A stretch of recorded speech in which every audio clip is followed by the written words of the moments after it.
आज मुंबई भारतीय जनता पार्टीच्या extended core कमिटीची बैठक, सर्व आमदार होते, मुंबई भारतीय जनता पार्टीचे जिल्हाध्यक्ष व सरचिटणीस होते आणि अखिल भारतीय सहसंघटन मंत्री श्री शिवप्रकाशजी यांच्या उपस्थितीमध्ये ही बैठक झालेली आहे। या बैठकीमध्ये संघटनात्मक तसेच राजकीय अशा अनेक मुद्द्यांवरती चर्चा झालेली आहे आणि येणाऱ्या मुंबई महानगरपालिकेच्या निवडणुकीच्या दृष्टिकोनातून, तयारीच्या दृष्टिकोनातून ही बैठक झालेली आहे। सर, आपण जर बघितलं असेल तर उद्या मतमोजणी होणार होती, ती मतमोजणी आता पुढे गेलेली आहे, कोर्टाने तसा निर्णय दिला आहे। त्यावर विरोधक म्हणतात की सेटिंग करण्यासाठी हे सगळं चालतं। आधी विरोधकांनी अशी मागणी केली की निवडणूक ही पुढे गेली असल्यामुळे उद्याची जी मतमोजणी आहे ती उद्या करण्यात येऊ नये अशी मागणी त्यांनी काल केली होती। आता सर्व निवडणुका पार पाडल्यानंतर सर्व निवडणुकांची एकत्रित मतमोजणी ही 21 तारखेला करण्यात आलेली आहे। त्याच्यामध्ये पण त्यांना प्रॉब्लेम आहे आणि त्यामुळे मला असं वाटतं की विरोधाकरता विरोध करणं हेच त्यांचं उद्देश आहे आणि त्यांच्या कुठल्याही मुद्द्यामध्ये काहीच तथ्य नाही। असं आहे की बिहारमध्ये त्यांनी SIRला काँग्रेसने विरोध केला, महाराष्ट्रामध्ये म्हणतात की SIR केलं पाहिजे।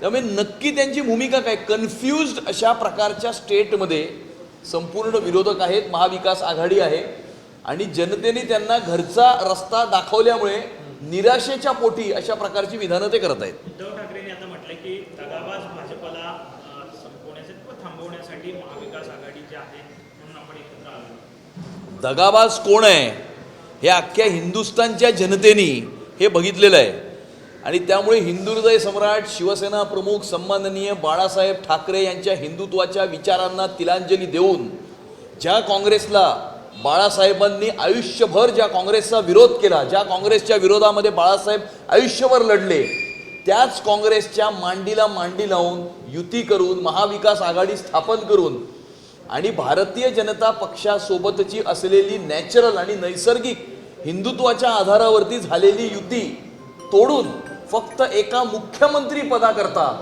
कोणी बाळासाहेबांच्या विचारांना तिलांजली दिली आणि विचारांशी दगा कोणी केला, हिंदुत्वाशी दगा कोणी केला किंवा भारतीय जनता पार्टीशी दगा कोणी केला हे संपूर्ण हिंदुस्थानची जनता जाणते आणि त्यामुळे यांनी हिंदुत्वाचा विचार सोडला। याच्यामुळेच या देशाच्या स्वतंत्रतेनंतर असं कधीच घडलं नाही की एखाद्या सिटिंग मुख्यमंत्र्याच्या पक्षातले 90% आमदार हे त्यांना ते मुख्यमंत्री असताना पक्ष सोडून जातात, सत्तेला लाथ मारून जातात आणि यांनी हिंदुत्व सोडल्यामुळे यांच्या 54 पैकी 44 आमदारांनी यांनाच त्यांच्या पक्षातून बाहेर काढलं आणि वेगळे झाले।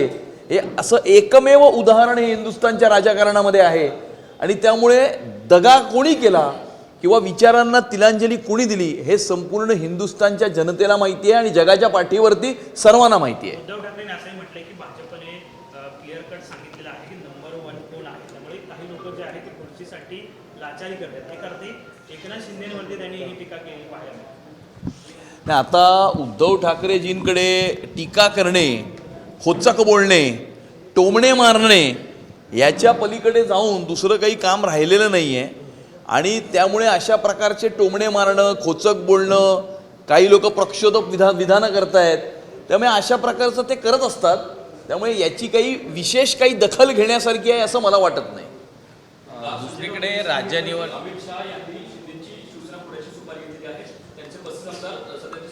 तुम्ही ज्या व्यक्तीचं नाव घेतलं ते माझ्या दृष्टिकोनातलं डिस्काउंटेड आयटम आहे आणि त्यावरती मी प्रतिक्रिया देत नसतो। राज्य निवडणूक आयोगाकडने आता सर्वच मतमोजणी ही 21 तारखेला पुढे ढकललेली आहे। कसं वाटतं की खरं तर सर्वच स्तरावरनं सर्वच पक्षांकडनं त्याचा विरोध होताना पाहायला मिळतोय आणि एकीकडे विरोधक याचं नातं आपल्याशी जोडलं जात आहे, यांना नेमका काय उत्तर देणार की भाजपचीच ही मिलीभगत आहे असा आरोप होतो। 2 तारखेला ही सगळ्या निवडणुका होत्या, त्यातील काही निवडणुका या पुढे ढकलण्यात आल्या, 20 तारखेला करण्यात आल्या आणि त्यामुळे 3 तारखेला निकाल जर लागला तर त्याचा इफेक्ट हा 20 तारखेला होणाऱ्या निवडणुकांवरती होऊ शकतो।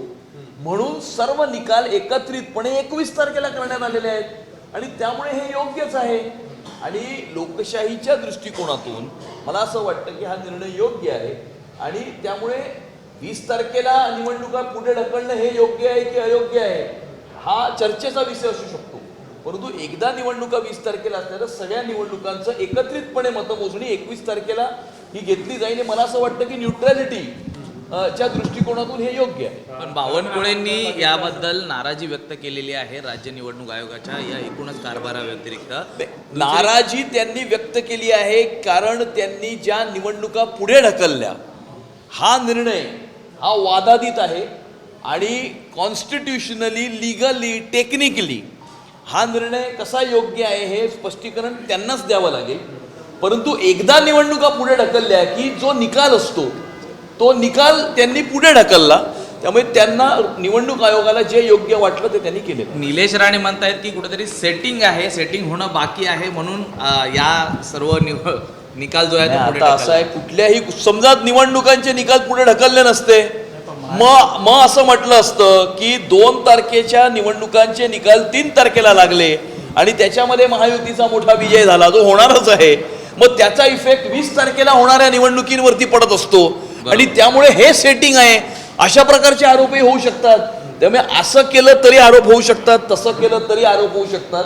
त्यातून जे योग्य असतं ते घडत असतं. कोकणात राजकीय शिंदा महायुतीचाच पाहायला मिळाला.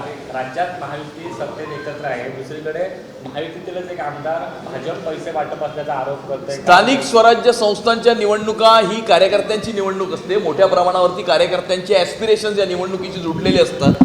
प्रत्येक कार्यकर्त्याला असं वाटत असतं की मी ही निवडणूक लढावी किंवा माझ्या पक्षाने ही निवडणूक लढावी आणि त्यातून मोठ्या प्रमाणावरती कॉम्पिटिशन ही जमिनीवरती ह्या ठिकाणी निर्माण होत असते.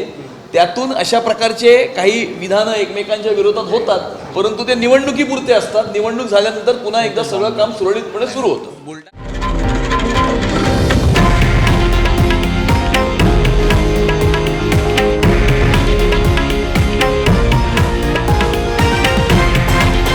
हे आहे देशातील नंबर 1 न्यूज नेटवर्क आणि आपण पाहत आहात TV9 मराठी, एकमेव.